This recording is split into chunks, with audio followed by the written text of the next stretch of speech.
Bonjour René Laurent. Bonjour. Donc aujourd'hui vous êtes installé devant la préfecture. Quelles sont vos attentes? Écoutez, aujourd'hui on est là parce que depuis 22 ans le loup est dans le département et nous pose beaucoup de problèmes pour l'élevage. Il y a de plus en plus d'attaques. Depuis 2 ans les attaques ont multiplié par 2. Il ne passe pas un jour où dans une région du département où une attaque de loup, c'est des loups dont on parle. Donc on a eu maintes et une réunions avec la préfecture, avec les élus, pour essayer ensemble de trouver des solutions. Le 21 juillet, on était là, il y avait 1500 personnes devant la préfecture. Et on a demandé à M. le préfet de prendre des mesures rapidement pour faire des prélèvements de loups. On lui avait demandé d'au moins, dans le mois qui suivait, de prélever 2 loups.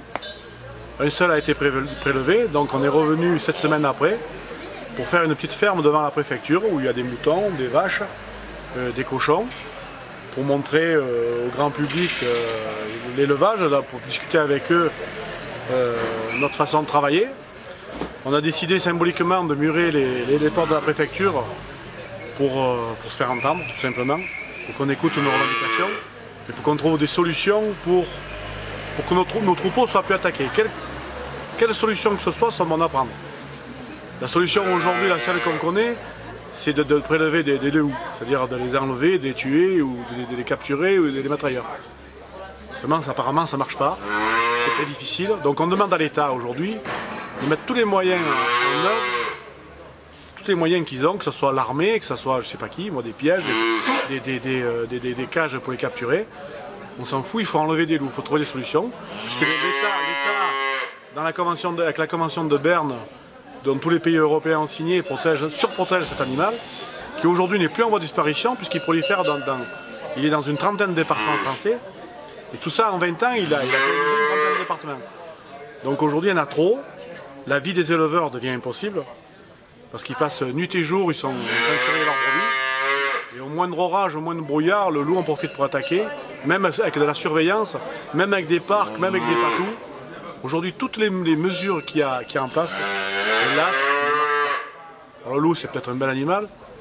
On se pose la question sur son utilité, sur la biodiversité, parce que les biologistes nous disent qu'il est utile à la biodiversité. Et c'est bien reconnu, des spécialistes l'ont dit, que là où il y a, dans les Hautes-Alpes, dans les Alpes entières, le loup n'apporte rien à la biodiversité. Parce qu'il n'y a pas d'animaux en excès, ou comme c'était aux États-Unis, dans le parc je ne sais plus son nom, Yellowstone, où il y avait le wapiti qui détruisait les arbres.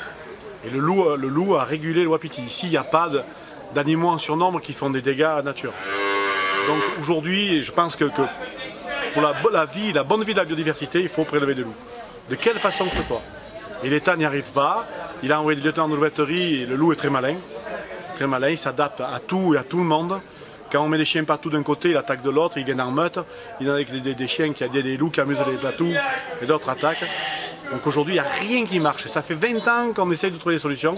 On n'en a pas trouvé. Donc aujourd'hui, on a un peu haussé le ton en murant les murs de la préfecture. On ne l'avait jamais fait. Et donc, oui, alors moi, ce que je souhaite dans la journée de demain, c'est qu'on puisse négocier, qu'on puisse discuter. Déjà avec M. le préfet, j'ai proposé un rendez-vous demain après-midi. Et moi, je dis que pour que ça soit encore plus efficace, ce serait peut-être bien que les élus nous rejoignent. J'ai laissé un message à Mme Berger tout à l'heure pour qu'elle nous donne un coup de main. Si tous les élus, tous les parlementaires veulent nous rejoindre, Mme la sénatrice, Monsieur Joël Giraud et tous les gens qui ont envie de nous aider à trouver des solutions de cette problématique sont les bienvenus. Nous, on est là pour discuter, pour négocier. On n'est pas là pour se bagarrer ni par plaisir. Voilà, donc tous les élus, tous les gens qui ont un pouvoir quelconque peuvent nous rejoindre demain, appeler M. le préfet et moi-même pour qu'on puisse se rencontrer et discuter. Oui, donc aujourd'hui, alors la journée était basée sur le loup. Demain, ça sera sur le lait. On va faire une distribution de lait avec tous les passants qui vont passer nous voir. Pour bien montrer le prix que nous, on vend le lait et le prix que le conseil mental l'achète. Bien montrer la différence de prix qu'il y a. Après-demain, ça sera la problématique des viandes. qu'aujourd'hui, il n'y a plus une production qui marche bien en France. Ça sera sur le prix des viandes, le prix de la viande de porc, le prix de la viande bovine. Là, pareil, on fera des grillades du temps de midi. Qui voudra venir goûter aux grillades avec des produits du département, bien sûr. Et jeudi, ça sera les fruits, les pommes et les poires, où on fera une distribution là aussi de pommes, produits dans le département. Et là aussi, on démontrera aux consommateurs le prix qu'on vend nous à la production et le prix qui paye le consommateur paye les pommes. Voilà, c'est pour inciter aussi à consommer local, à consommer walpin, à consommer français. Eh ben merci René Laurent. Mais merci à vous. Et à demain. À demain.